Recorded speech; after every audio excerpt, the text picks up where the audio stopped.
Hello, I'm Jessie, and welcome to Art of Inclusion, a journey beyond barriers. This podcast is all about diversity, equity, inclusion, and belonging, and how creativity connects all of us.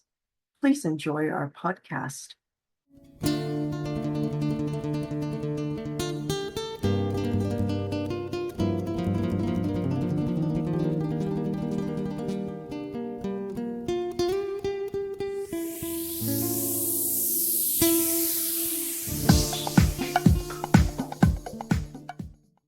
Well, hello, welcome back. And my guest today is Heather, who is the founder and executive director of Live, Educate, Transform Society, or LETS.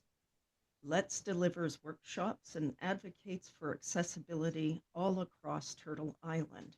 And that's the Indigenous word for those people who don't know. That's the Indigenous term for North America. They are disabled, neurodivergent, queer, transgender, and asexual. And their lived experience drives their work as an advocate, educator, and speaker. They focus on equity, diversity, accessibility, decolonization, and intersectionality in their work. Heather is proud to be called a Crip Doula, a community-given title for someone who helps disabled people navigate systems, find supports, and build community, which is no small feat, is it, Heather? No. And for their efforts in making Vancouver Pride more accessible, they were honored as the Grand Marshal of the parade. And that's a good list of accomplishments there. That's probably just the tip of the iceberg, right? Yep. Congratulations, by the way. Thank you. Doula and the honor from the Pride Parade. Yeah. So I want to start off by asking you to talk about more about the term Crip Doula and how your community shaped that title and what it means to you. Sure. Yeah. I was unfamiliar with the term Crip until a member of a peer support group that I facilitated introduced it to me. And the term was created by Stacey Park Milburn, who's a queer Korean American disability justice activist. And she spoke on the intersections of like race, disability, gender, and sexuality, and really helped to strengthen the disability justice framework. And they described CRIP as the work of supporting people rebirthing themselves as disabled or more disabled, and said that it's CRIP mentorship, coaching, modeling at its best is disability doulaship. The fact that society doesn't even have language to describe this transition speaks to the ableism and isolation that people with disabilities face in figuring out how to be in their body, minds, and in this ableist world. And so I personally love the reframing of disability as a birth rather than the death that our ableist society teaches us it is. When my body started falling apart at 17, I had so many people who would say, "Oh, but you had such potential." And I wonder, where did my potential go? But that's how society and people feel that disability, means. And so there's so much of my experience as a disabled person that I do Hello, not I'm wish on Jessie, anybody, and but welcome there's to Art of also joy and Inclusion, history a and journey pride, beyond community, barriers. love, and This support. podcast is all So about it was definitely the diversity, start of a equity, new chapter or inclusion, a reimagining and in my belonging, life. And and so how I love that creativity term for connects that all of reason. us. And then yes, Please it enjoy being our given to me by podcast. people who have felt the positive effects of my work make it all the more special to me. Mm-hmm. Yes, very much so. And it is it's a great term. I remember when you first mentioned the term to me, I was thinking, I wonder what that exactly means, and I'm glad you explained it. Yeah, Yeah. thank you. Yeah, I um, mean, having a disability can be so isolating, and so community changed that for me. Not only did I feel less alone, and as I was the only person experiencing my medical challenges, but they're there for you for comfort and support, information, experience, gentle kindness and care. And I was reliant on community and very much appreciated all that community members have shared with me. And it really wanted me to be the ease in another person's life like those community members were to me. Yes. And that's so Yeah, nice. Yeah, because we need more people like that.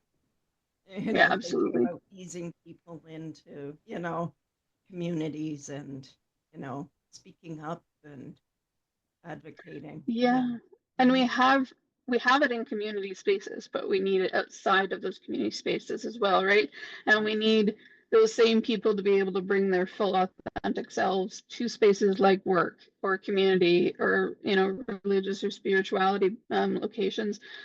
But right now, people feel like they can maybe be in community as themselves, but then when they go to work or they go into other spaces, they have to dampen certain sides of them down or only pick one identity or, so it's great to have community care and I love it, but we definitely need it to go beyond community and into the greater society.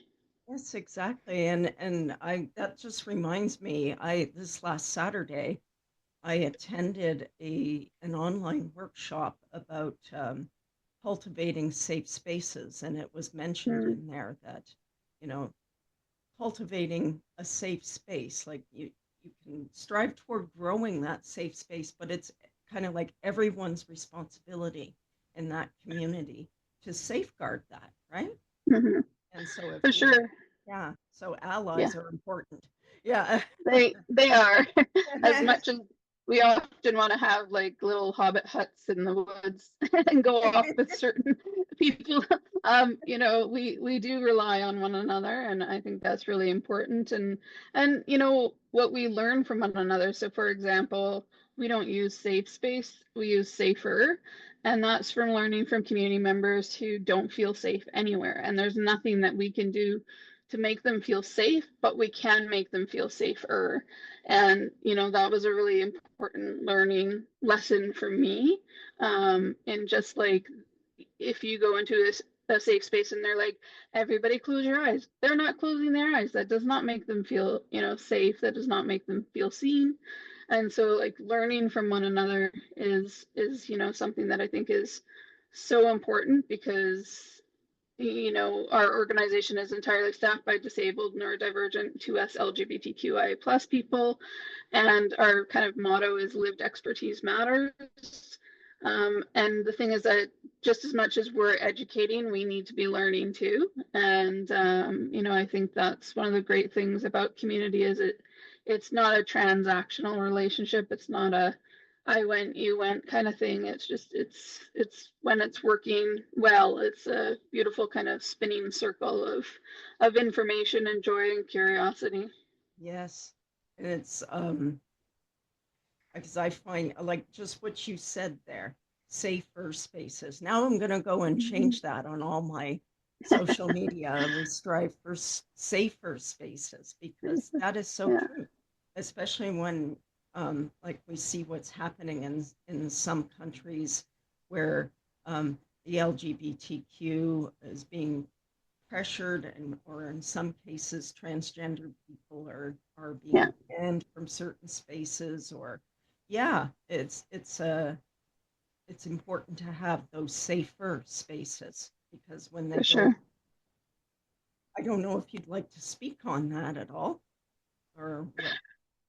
Yeah, I mean it's been an important thing in our work is to create environments where people can feel like they belong, and that they're wanted. I think in my experience, it's interesting. Our organization, we don't use the word inclusive because ironically, it's not inclusive. It's still centering a dominant group and having them invite others in, which is kind of a very colonial and paternalistic sort of, that you need to wait for an invitation. Whereas in most of my work, I wasn't invited into rooms. I kicked down the door to get in there. And I think that's true for so many advocates, right? And I think the words that we use reflect the work that we do.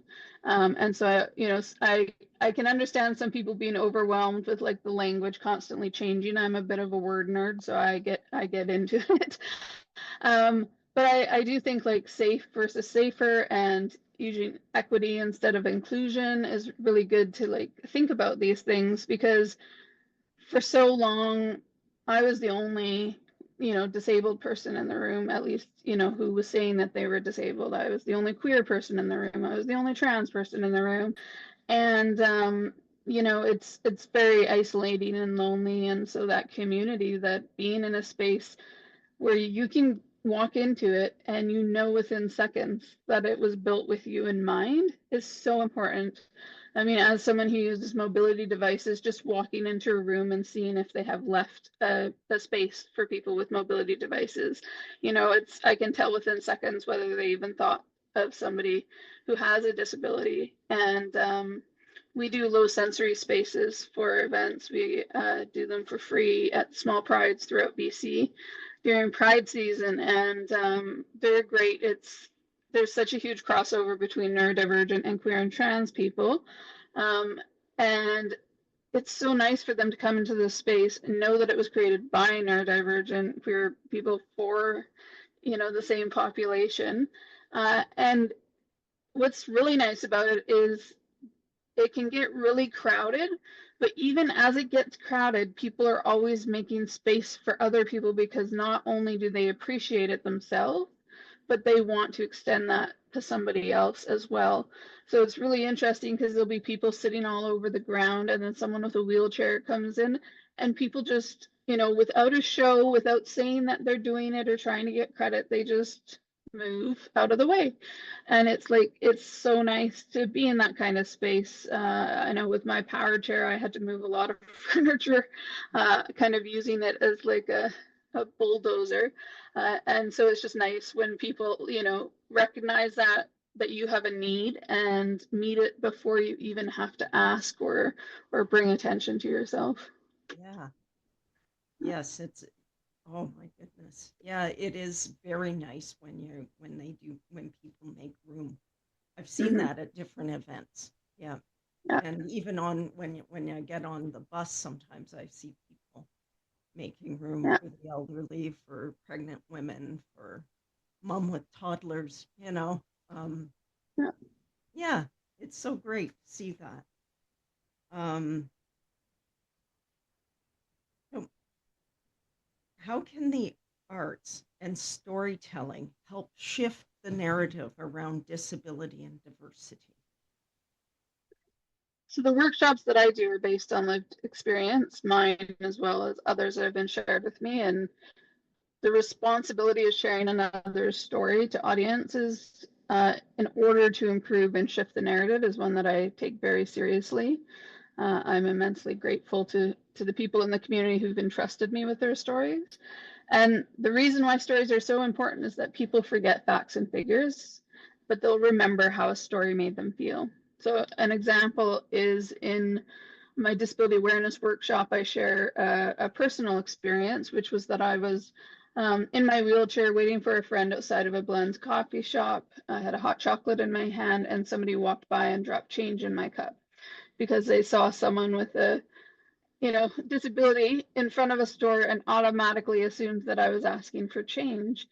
And sharing that story, it sticks with people, and it's shocking to people who haven't experienced the daily microaggressions and ableism.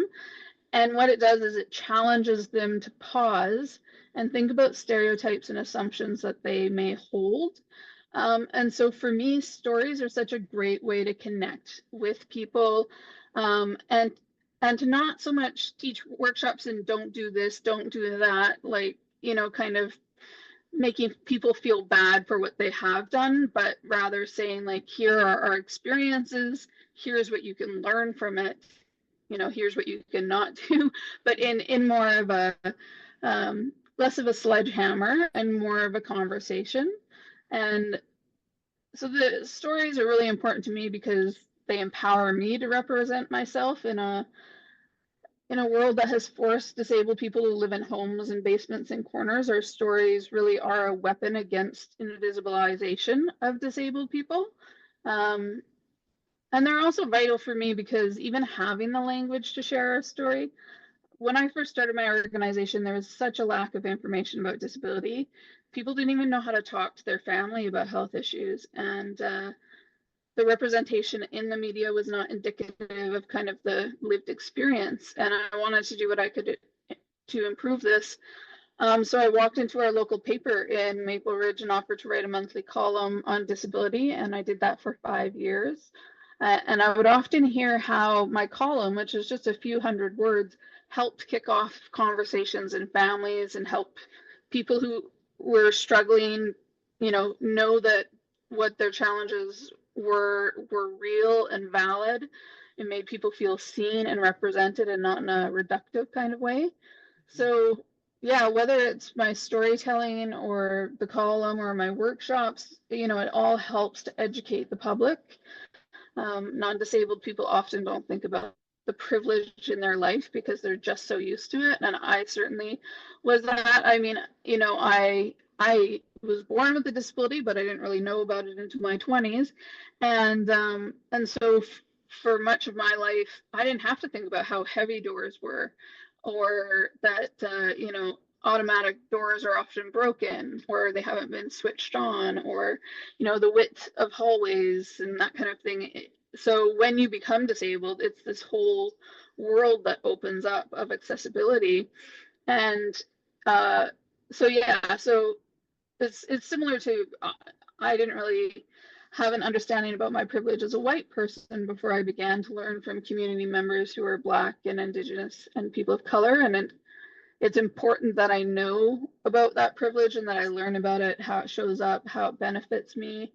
And I've learned that from storytelling, right? So it's something that both I do and I receive, and I appreciate it because our organization didn't really have an intersectionality lens until about 10 years ago. And so we've had a lot of learning to do, and art has certainly helped me in a way that has fed my curiosity and interest and understanding. Mm-hmm. Yeah. There's certainly, there's a lot to say about that, isn't there? Yeah. Thank sure. you for that. And if I could give an example, one is the cross-cultural walking tours that are done in the downtown east side. Right. It's a walking tour that talks about the different populations and histories within that neighborhood. And that is from, like the Asian populations that were there, and, which buildings belong to the Japanese and then were taken away from them in the Second World War. Chinese that live down there, the graffiti artists, and how the graffiti is actually communication within community. And so it's a really interesting look into how interconnected all our histories and cultures are. And of course, that area used to be a large population of Black people until the city put in the viaduct to actually purposely disperse the Black population. And so that's an example of, it's a small area and yet it holds so many histories. And we don't know that. We go through these neighborhoods and we see it change, but we don't understand kind of the context of where it's been or who's been missing, or what populations are asking for kind of a readdressing of some of the issues that has happened. Yes. Yeah. Which one is that? Is that the one, the walking tour through the Chinese Cultural Center? Yeah. Yeah, that's what I thought. I've been meaning to do that one. Yeah, it's a really good one. Mm-hmm. Yeah, and I've spoken as part of it because one of the things too is, even when the stories of, say, Black people have been shared, parts of it are taken away. And so the example that I spoke of is Marsha P. Johnson, who was one of the first people to throw a brick at Stonewall. And she was also one of the first people to have an organization for queer and trans disabled people.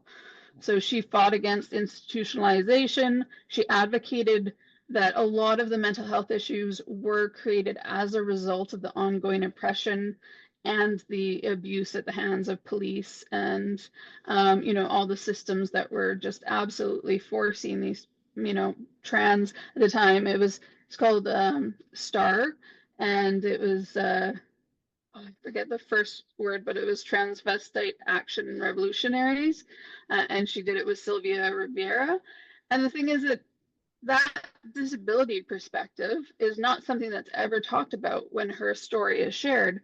So even when a Black trans woman is celebrated, there's still parts that are pushed to the side, right?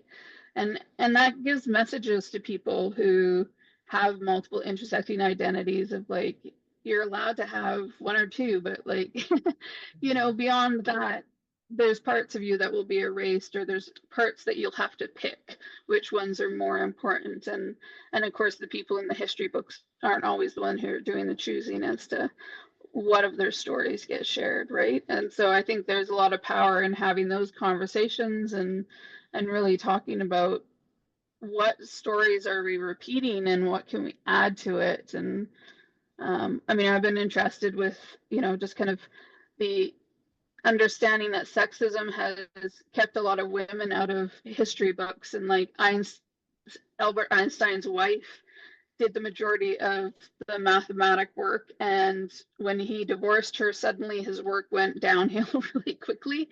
And so these conversations are beginning to pop up, and it's so important. And I think art can play such a big part of this, in getting people to be interested in the stories, and really the stories of the past point to where we're going to go in the future. And unfortunately, we're seeing that right now, in the US, which is very much looking like a repeat of the history.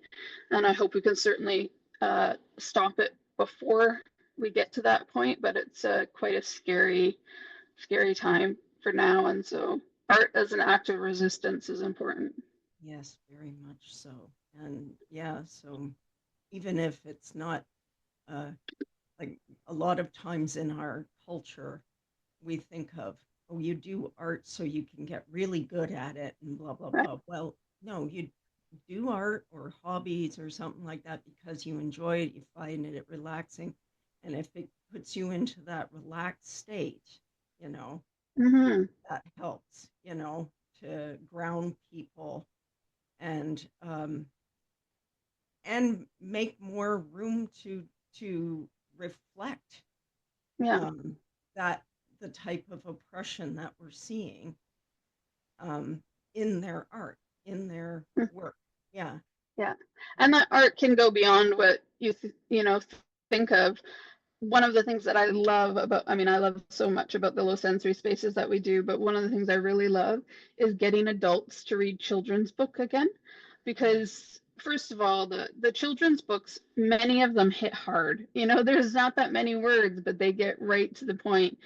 So there's great social justice books, but the art in those books is amazing, and people don't necessarily think of that as art.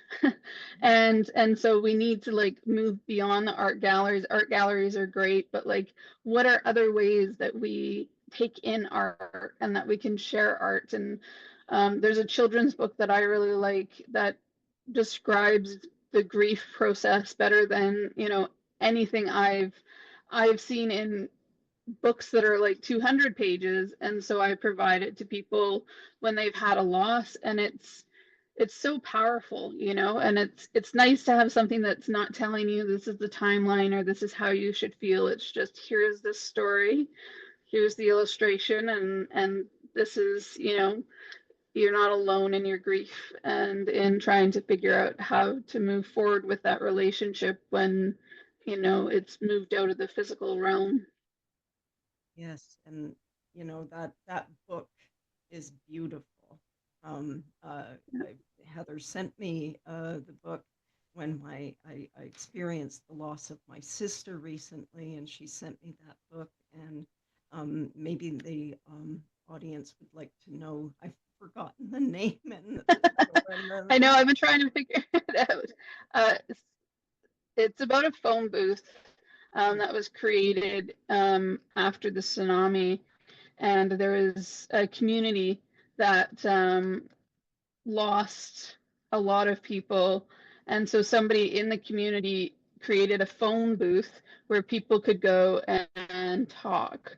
The phone booth in Mr. Hiroto's garden is what it's called. So yeah, it was inspired by a real story. The author is Heather Smith, I believe. And yeah, it's just a beautiful thing. And for me, it was really important because I grew up with my mom's side of the family always talking about death, and death was never an ending. And it kind of makes me think of Crip Doula too. Like it's a reimagining, or it's a new chapter. But I still have a relationship with my sister and my grandpa who haven't been here for a long time. I still talk to them, and I still think about, how they support me and love me. And I think that's really that kind of narrative therapy of how do we use storytelling and art to like continue those relationships that are important to us, or even to kind of like grieve. The low sensory spaces are a place to regulate your emotions, but there's also a lot of grief at pride events because there are people who are there who either like they may have lost a lot of community with the AIDS epidemic, or it may be that they want their family to be there, but their family refuses to be there. And so it's important to have spaces. I don't think as communities we have enough spaces to feel grief. We're so focused on action because there's so much to be done, but we don't take time to take moments for ourselves. And actually I'm starting to do sound baths, and that's something that I'm hoping to offer to community so that we can take care of each other, because we're so focused on doing the work that needs to be done that often we do it to our own detriment. Yes. Mm-hmm. Yeah. I have been thinking about how grief is not just when we lose a loved one. It's about losing, people because of our identity. It's because it's all the things, when we there's certainly grief when there's an injury and we are disabled. Yeah. And there's all sorts of ways to grieve right now. I think there's kind of a collective grief as to what's happening with certain groups in the States. Absolutely. And for people who've been through it before, I saw an article about a fellow who put on the prison outfit that he had, like as a replication of his prison outfit with the triangle, and he went and walked around in New York, and a lot of people didn't even recognize what it was from until he explained it. And like the grief that people who have been through a Holocaust or have come from other countries, the Jewish population is not the only population to have experienced such loss, right? People from other countries who have been in conflicts and wars, conflict being too small of a word, but in wars that have gone on for decades, and the loss that they have. And it's they come to a different country hoping that it'll be safer, and then there's a grief process because that may be taken away. And I know for myself, when my body started falling apart at 17, I had to grieve for the future that I had imagined for myself, because I couldn't appreciate what I had in the moment until I went through that process of recognizing that may not be the future that I ended up with. And the thing is that I could have been non-disabled and still not ended up with that. But, it's a process that you have to go through. And, it's as confident and empowered as I am with my disability now, there's still moments of grief. You know, there's still moments where you see someone doing something and you wish you could go do it. Or, yeah, absolutely, you're missing people or community, sometimes splinters. I was at a conference at the beginning of, or a retreat at the beginning of the month, and it was about lateral violence within our communities and how that has often splintered organizations. And I see that happening with a couple organizations right now. And in a big way, it's, we are holding so much, and when the rest of the world is pounding on us, we unfortunately direct that within community. And so that lateral violence is hurting people, right? And it's really unfortunate, but and so again, I think we need to grieve that as well, like just how much holding this weight of who we are and the history and the responsibility is heavy and with us at all times. And yeah, and it's hard. It's hard to, I know that a lot of disabled people kind of struggle with what they wish they could do for the community and what they can do. And I think it kind of speaks to what you were saying about the art of, like, we're taught that if you're not good at it, then stop, right? It's that whole, you have to have purpose, you have to be good at it, you have to do X amount. You know, productivity is such a big part of capitalism, and it shames so many people. And so yeah, you can be horrible.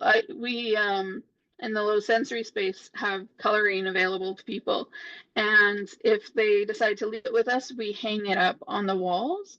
And we have some of the most amazing coloring. You'll see, like, some people have obviously invested a lot of time into learning how to color. And then we have, you know, people who just kind of scribble all over, and they're all of value, right? Because people enjoyed it, other people get to see it and smile, and we need to focus more on that. Like, it, you know, if all you can do in community is be a support to somebody else in community, that matters, right? And you don't have to kind of support so many people. Or yeah, it's a frustration with accessibility, because disability is often left out of social justice conversations, and so a lot of the social justice movements are not actually accessible. So if you can't go into a march or a rally, then, you know, what type of activity can you do within the movement? And often, because it's not something they've thought of, they just don't support that. And so then people feel isolated even from within their own communities. Yes, I've often considered starting a letter writing or getting together with a few people to do some kind of petition campaign for different things. You know what I mean? That kind of, because as you said, not all of us can walk in those marches that, you know, or, you know. Yeah, and the I believe it was the Battered Women's Support Services that for Valentine's Day did a program of letter writing, where people who had been able to escape spousal abuse wrote letters of encouragement to people who were just beginning that process.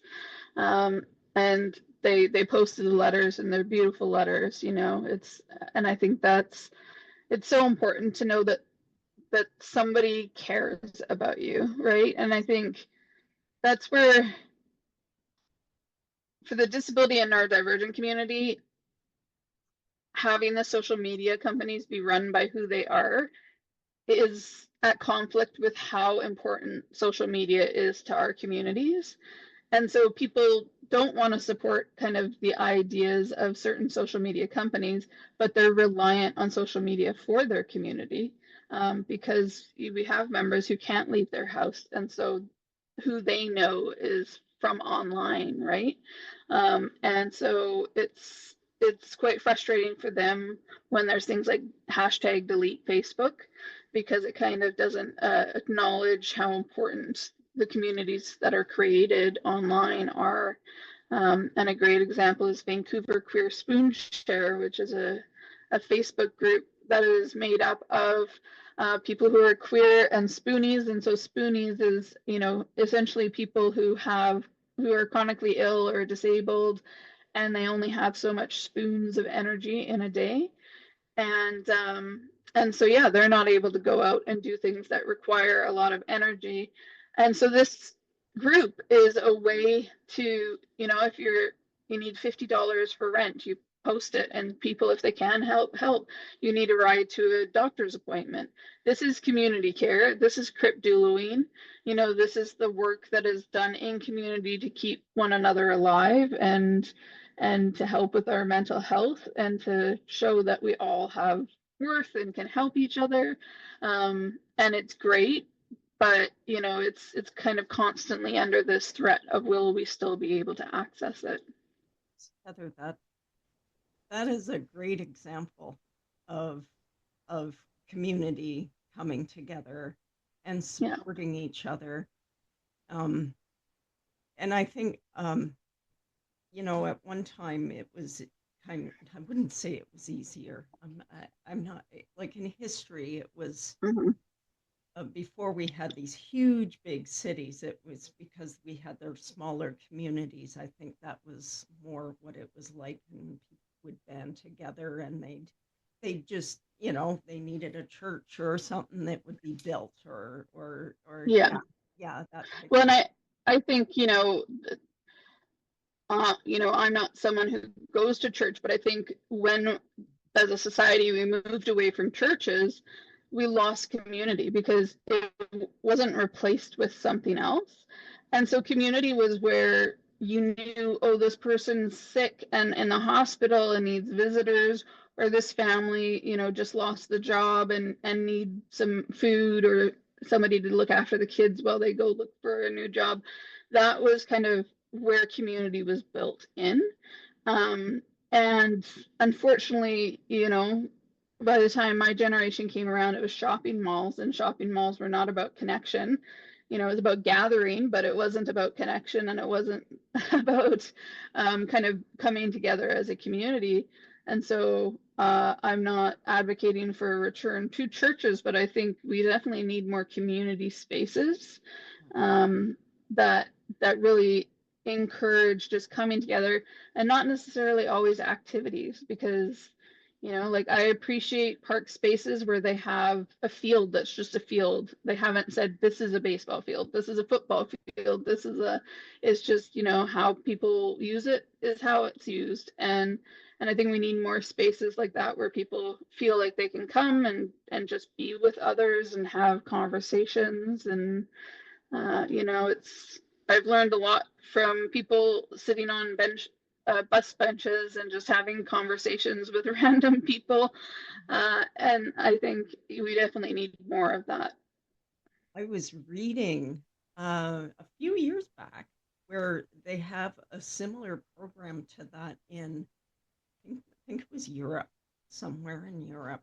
And people at community centers or neighborhood houses, they have a certain bench that is kind of like benches that are designated for people who just want to sit and connect with other people in the community. So you sit on the bench, you're inviting people to come over and talk to you, and I thought that was a really good way to start conversations.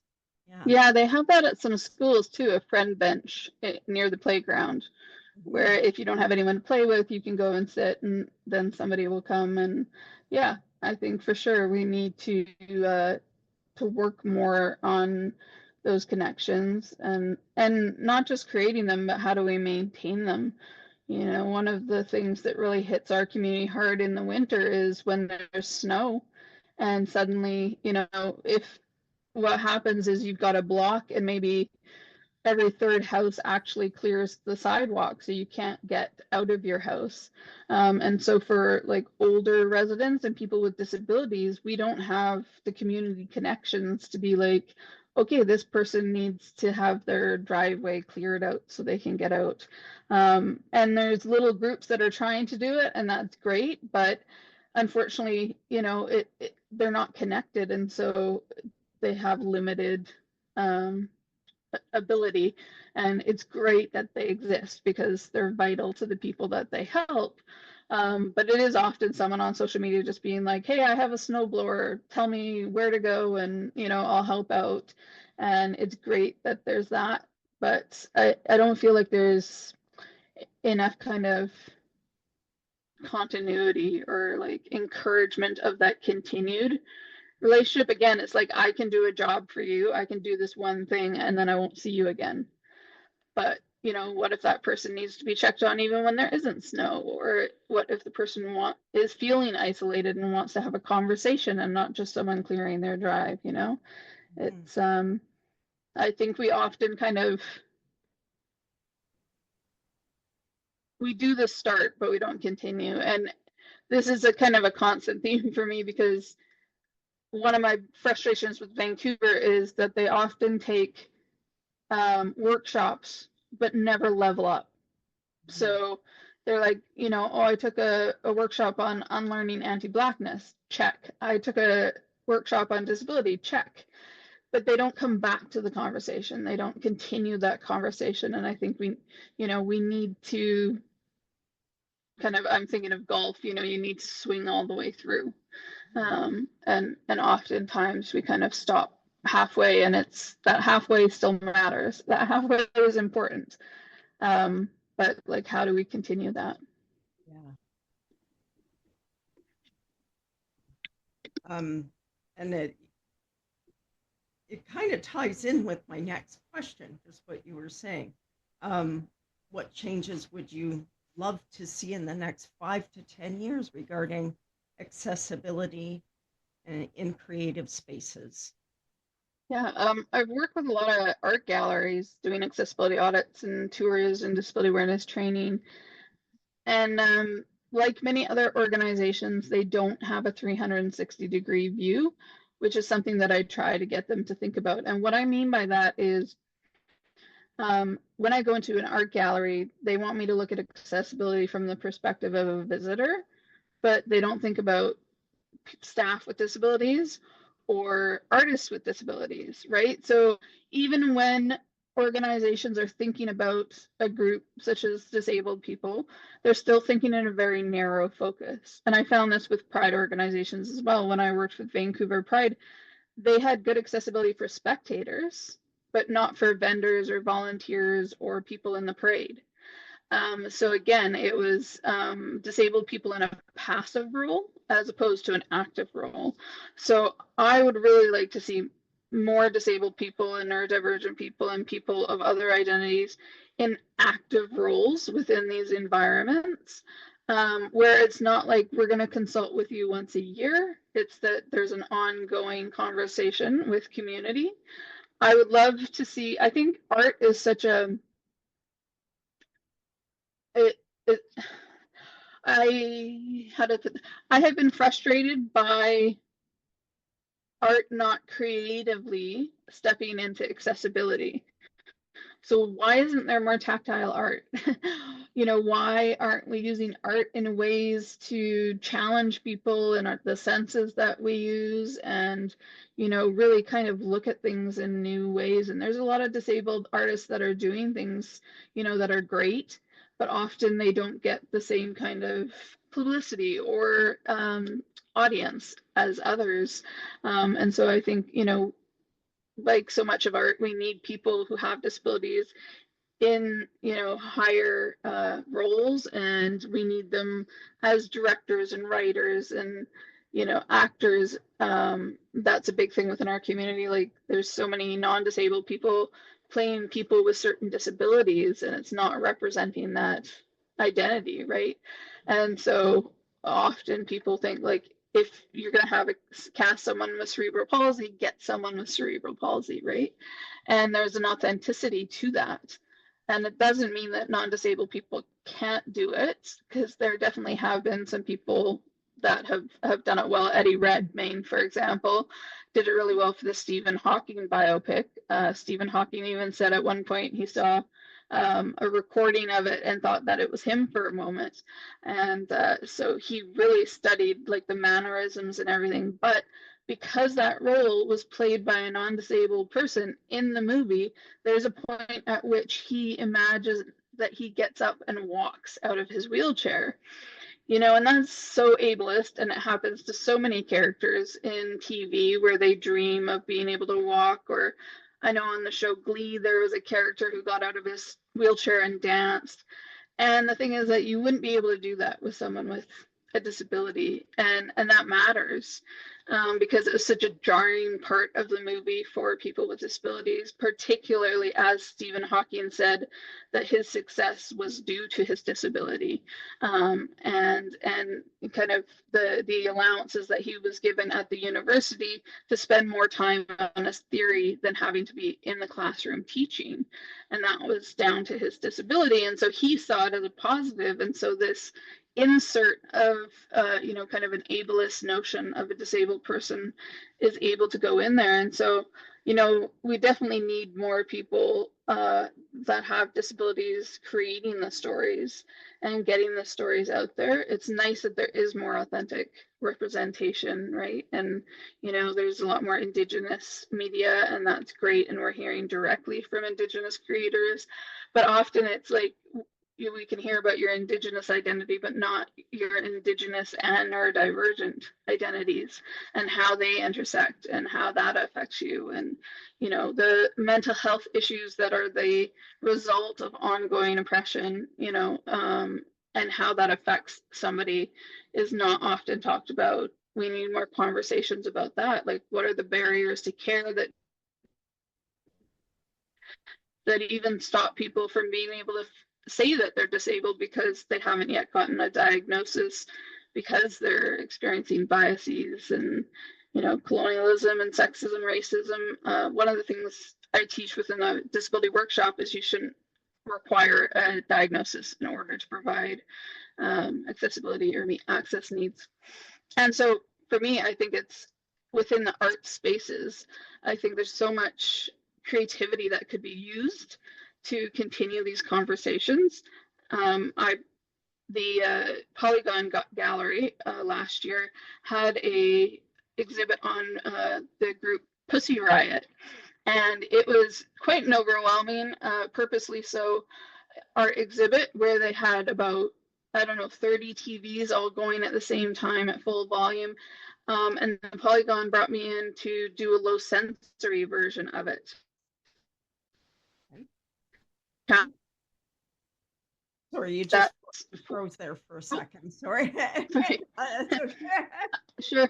I was saying that the Polygon brought me in to do a low sensory night with the Pussy Riot exhibit, which was an interesting challenge because you don't want to dim the message. You don't want to turn that off or down.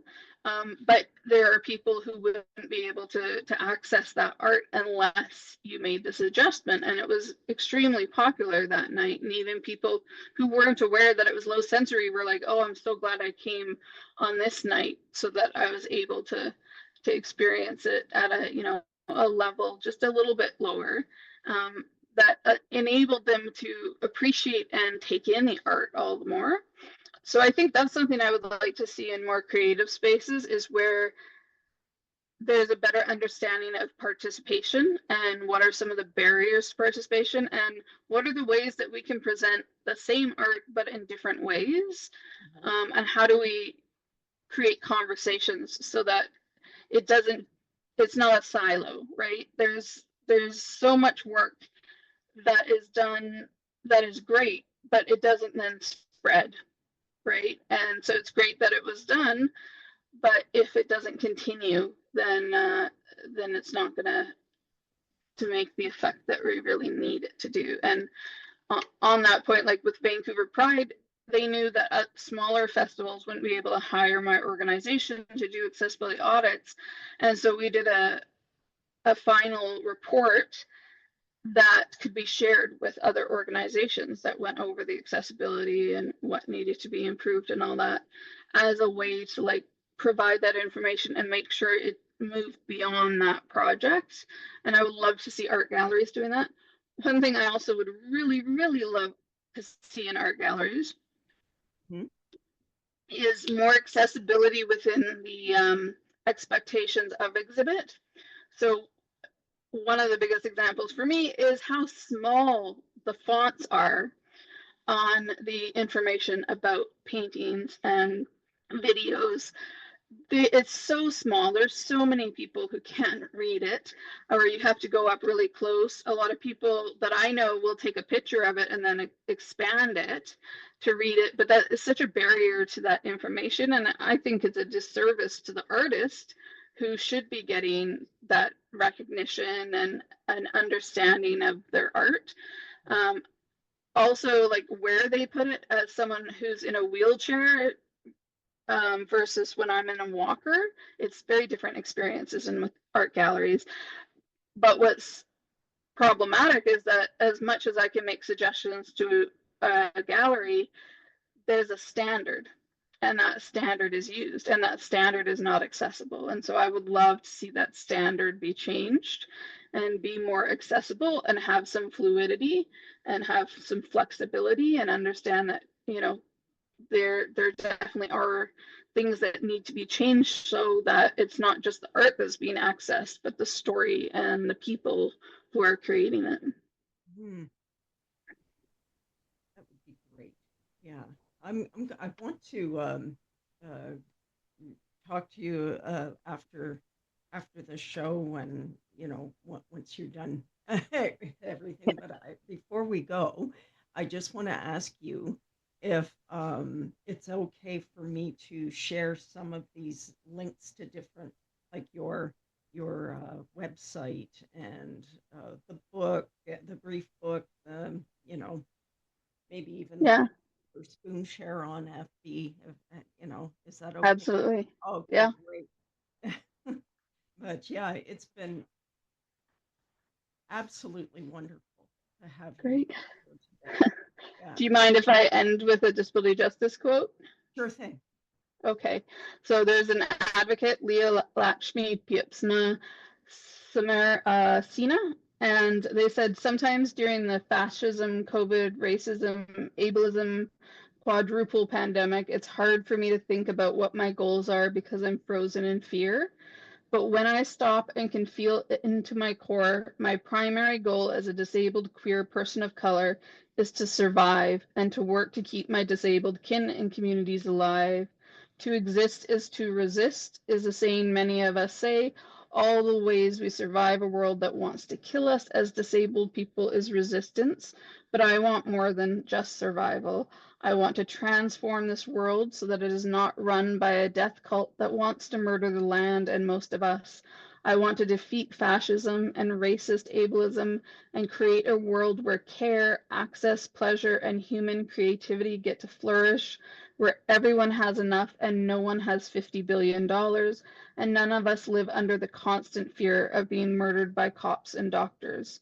And I want to do so as my spoons allow, joyfully, creatively, alone sometimes, and with Crip kin and allies at other times. One of the foundational principles of disability justice is that nothing has to be the way that it is. And there is no law saying that protests always have to be thousands of people in the street chanting. I believe we need to keep using our disabled creativity to crip the resistance, to keep creating crip strategies to fight to win. Awesome. Yes, very powerful, you know, and Yeah, so on the nose with what's happening right now, isn't it? Yeah. absolutely. And they wrote a book called Care World, Dreaming Disability Justice, and I highly suggest that as well. Okay. I'll get that link from you. Yeah. Awesome. Okay. Well, thank you, Yeah. Heather. And Welcome. it's always a pleasure to talk to you. You know, I learn so much every time I talk to you. And I feel like I can't write this stuff down fast enough. Well, thanks for having me on. You're welcome.